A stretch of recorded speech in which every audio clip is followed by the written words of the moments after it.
Hello and welcome back to Boxing Social in association with Betfred. My name is Ayman Khan. It is a pleasure to be joined by former WBO World Heavyweight Champion. We've turned him into an honorary Brit too. He is the one and only Joe Parker, who takes on Joyce on September 24th, Battle of the Joes. Joe, first of all, how are you doing?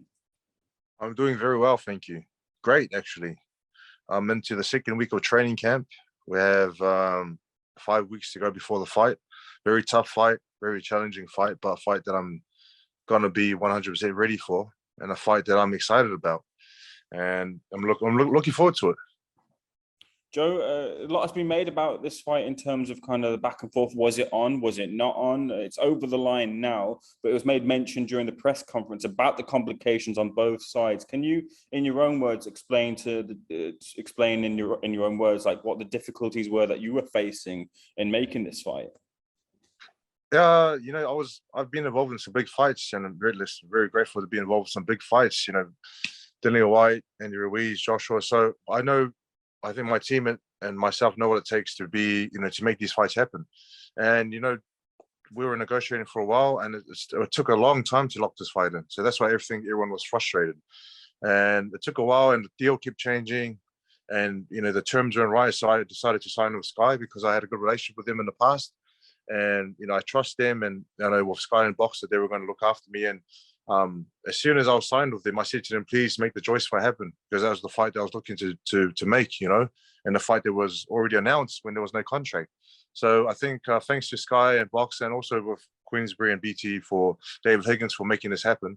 It did take a long time to happen, but we're here now, and I'm very happy for the fight to be locked in. I got a date, a venue, I got, and an opponent. So I know what's in front of me now. Joe, there was also some back and forth between you and the other Joe and Joyce, which I found quite interesting between the both of you. What did you make of kind of you and him going a little bit back and forth as well? Yeah, listen, we don't talk crap, him and I, so it sounds all too funny, and it's not like the best lead up to a fight, because there's no hatred or angriness towards each other. It's just two guys wanting to fight, two guys who are at the top at the moment, number one, number two in WBO, number two, number three WBC, just two guys that want to get in there and fight and beat each other up. And I think that a lot of the talking is just, there's not really much to say, because we're not really good at talking crap. Joe, is Joyce particularly someone who's maybe easier to game plan for, in a sense, because you know what he does, you know what he brings, he doesn't really adapt in any sort of way, so you can kind of focus on a main game plan and have something in the back pocket if you need it. So in that sort of sense, and compared to your other fights, is he easier to kind of think of a game plan for heading into the fight? Yeah, going into a fight, like Joyce has one style that we've seen, and that's to come forward. He's got a very good engine, very fit to go, the distance, but he also puts pressure on and throws a lot of punches. So when you see someone with one particular style that doesn't really change, it is a lot better to plan for. And I've left that up to Andy Lee to come up with a game plan. And we're working on things in the gym now, which we think, which we know will be very beneficial come fight time, that we can use against Joyce and, get a good result. As much as you can give away, I appreciate that you might not want to say too much here, but what are the weaknesses that you've noticed in Joyce's game as you've watched tape on him? Listen, the most obvious one is that he takes a lot of punches. And, he can take a punch, and credit to him, he's got a very good, very good jaw. But, when you keep chipping away at it, I don't know how long it'll last. So, just going to keep aiming for that jaw. Mm-hmm. I don't mean this with any disrespect to yourself, but I mean it more to the credit of Joe. We've seen Joe eat a lot of punches, like you say. Do you feel that you can get if you win here? Do you think the knockout route is a viable route for you to win here in the face of the way he's able to take punches? Yeah, he's able to take a lot of punches, but there's always that there's always that time where it's too many punches, or there's always that one clean shot that does the damage. Mm-hmm. So every heavyweight possesses the power to knock each other out. It's just about landing at the right time and sitting down on it and giving it a bit of oomph behind it. And in terms of Joe as a fighter, what are the dangers do you feel that he possesses to you when you step through the ropes as well? Yeah, listen, there's a lot of dangers, just because of the engine that he has, and just the fitness and the pressure and throwing. He throws a lot of punches for a heavyweight, you know. And this, even though people say he's slow, but it's quite deceiving, you know. And it might look slow, but he knows how to, you know, throw them, and you know he's quite off beat, and you know, so it makes him very dangerous, not being that normal fighter who just 1-1-2. You know, he throws all these different punches, different angles, and you know, he's a very smart fighter. He's done very well in his career so far. I've got to ask you, you're the one who's stepping over to BT side, having signed with Boxer. Do you feel any maybe what's the word I want to use? It maybe any sort of feeling towards maybe getting a fair shake on the scorecards in any sort of way? Should it go to the scorecards? Do you feel any kind of cautiousness or any worry about that? Listen, there's always that worry, or there's always that issue of not getting the right, you know, result, even if you look good because of the scorecards and judges and all that. But I think my team, you know, Andy, David Higgins, Sky, Boxer, they're gonna, you know, talk to BT and Queensbury, and you know, they have to agree on the officials, you know, and make sure everyone's happy with it. So I'm just going to leave that to them to deal with, and I'm just going to focus on my job, which is to train hard every day, eat beautiful, delicious food. I can't say food is beautiful, but it's very delicious and tasty, and just focus on that. And should you get the win like you plan to do, you'll have to face him another time, won't you? This time over on your own home soil, as it were, at Boxer. Yeah, when I beat him September 24, I'll beat him again in December if he wants it. You know, it's a tough challenge, but you know, it's one that I really want. Joe, that win puts you again up, like we mentioned, in the rematch against Joyce. But win that also, then you're there ready to have another title shot. When do you anticipate that title shot to come? Would that be something that you anticipate for sometime next year or the year after that? Listen, I'm not sure how everything's going to unfold. You know, there's a lot of moving parts with boxing, and the belts and fighting for the championship. I think if I can just focus on Joyce, who's in front of me, and get 2 fights out of the way with 2 good wins, then everything else will take care of itself. But I just got to, you know, eye on the target. Let's get your thoughts on a couple of other things. First of all, sticking with the camp at the moment, Tyson Fury has kind of retired again. What's the latest with Tyson Fury? Do you know, Joe? Yeah, I think he's retired. You know, he announced that he's retired, and he's given up the Ring Magazine belt, which I believe is Usyk-Joshua fighting for the belt, the Ring Magazine. Yeah, so they're fighting for it now that Tyson's given it up, and I think he's got 6 or 7 days to make a decision whether he's going to give up the WBC or not. So, you know, my discussions with him is that he's retired and he's enjoying family time and enjoying water blasting his patio and doing things around the house and being a family man.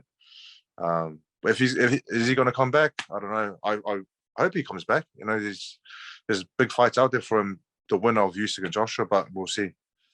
Before we transition into Usyk and Joshua talk, do you anticipate that you would face Joshua again, maybe in your career, and want to avenge that defeat to him? I would love to avenge that loss against Joshua and even White. Mm-hmm. But none of that matters unless I take care of Joyce, you know. So I need to do a good job on Joyce first, and then, you know, see if I can lock in the fight with either one of them, White or Joshua. Joseph, let's reflect back to the first fight, Usyk-Joshua or Joshua-Usyk, the first one. What were your reflections of the first fight when you saw the fight unfolding before your eyes? It was quite clinical from Usyk. You know, Joshua is a very dangerous fighter. If he lands those big shots on you, but Usyk was able to avoid them. He did get tagged a few times, and he said he felt it, but he was able to, use his footwork and angles and speed to be able to get out of the way and do his attacking. You know, so I think it was a great display from Usyk. And you know, Joshua did say that he was trying to box him, and I think maybe wrong tactics, maybe wrong game plan. And hopefully he can come back in with this fight with a different game plan and different approach. Yeah, he's drafted in Robert Garcia, and people have been saying these whispers are going around boxing, saying he's got to be aggressive, he's got to cut off the ring, he's got to be on the front foot, he's got to rip his head off. Is that the way that Joshua beats Usyk this weekend, if he does beat him? It's easy for us to say, put the pressure on and chase him down, but to be able to sustain that for 12 rounds and to be able to keep up the pace it's not an easy task. So, you know, that's probably my opinion as well. Put on the pressure and use his height and his reach and his weight advantage. But you know, easier said than done. So I think a lot of people are so interested to see what the game plan is and how he's going to approach this fight and what kind of AJ's going to turn up. Joe, did you catch the face-off and the weigh-in today? If you did so, what did you make of the weights of the two fighters? And did you take anything from the final face-off? Yeah, I think what was just both guys look very determined to win, and there's a big fight ahead of us that everyone's excited about and everyone's looking forward to. I got a few things on tomorrow, but I'm gonna be sitting down, popcorn, maybe not popcorn, maybe some like vegetables and a salad, and I'll be watching the fight and enjoying it. A number of people have made mention that if Joshua does lose at the weekend, he might maybe walk away from the sport. Do you think that's a fair comment to make, or do you feel there's other? Why would he? Yeah. Why would he walk away? It's just a loss. That's what, a third loss. If he does lose, he's already achieved a lot in boxing. If he still has the passion to fight, keep fighting. He's still young. Keep fighting and keep pushing through, because there's always a chance to keep winning and beating other guys and coming back and doing it again. Let me get your thoughts on a couple more fights, Joe. There's some whispers as well that Dillian Whyte might take on Daniel Dubois. Have you heard that? I haven't heard of that, but I think that'll be a good fight. There was talks of me and Dillian fighting, but I think he was just taking a rest and taking a break. So then we locked in a fight with Joyce, which is ahead of me. Deontay Wilder makes his return. He takes on Robert Helenius. Your thoughts on that one as well?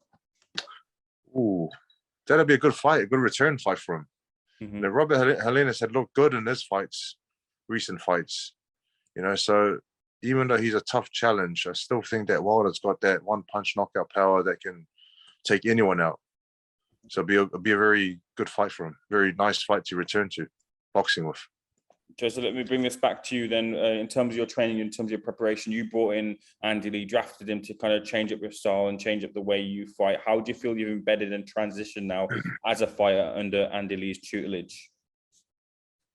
Andy Lee has been a great trainer for me. I've enjoyed the work that we've done. And not so much, he's a good trainer, but also a good teacher. And that's the reason why Tyson linked me up with Andy. And we've had the first camp where we had the fight with Chisora, which was a very close fight, could have went either way.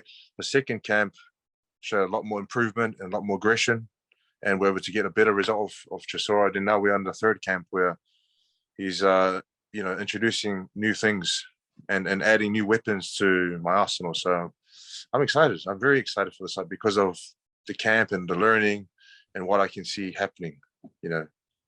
Joe, a final question then from me. Which Joe gets his hand raised on September 24th, and how does he do it? Joe Parker. I'm going into this fight full of confidence, and I'm going to win. I'm going to beat him up, and I'm going to get him out of it. Say again, sorry? I'm going to beat him up, and then I'm going to box it. I'm not sure. Box his head off, throw him around, beat him up, and then get him out of there.